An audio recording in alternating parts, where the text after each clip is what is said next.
10 money decisions every day. Some of those choices impact you alone, but a lot of them impact other people.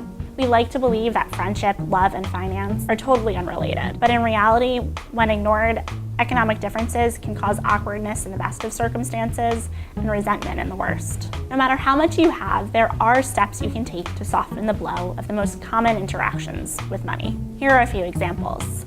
Splitting the dinner bill. Etiquette expert Jody Smith urges people to use what she calls preemptive etiquette. This means taking control of the situation with strategic but thoughtful discussions and planning. When you sit down at a restaurant, ask the waiter to give each diner her own check.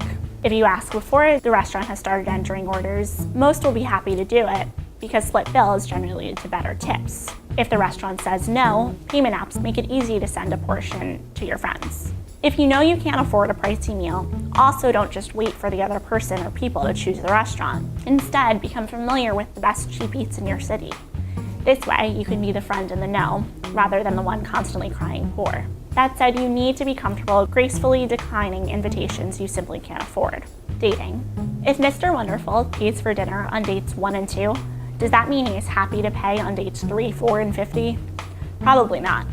But rather than discussing finance in romantic relationships, we tend to silently assume how the other person wants to deal with the issue. Maybe he can't really afford to treat every time. Maybe his date feels guilty for not contributing financially. If you're unhappy with your money relationships, experts recommend approaching it in the same way you might any other annoying habit. You always leave your dishes in the sink, why don't you put them in the dishwasher? Is not so different from saying, you never let me pay for dinner, why don't we split the bill? Don't criticize. Instead, try to understand why you each behave the way you do. Group gifts. If you're coordinating the gift, email everyone asking them to privately tell you how much they would like to spend.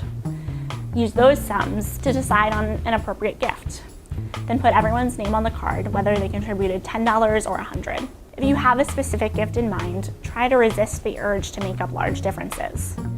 Your wallet will thank you later. If someone else steps up and suggests a gift you can't afford, speak up.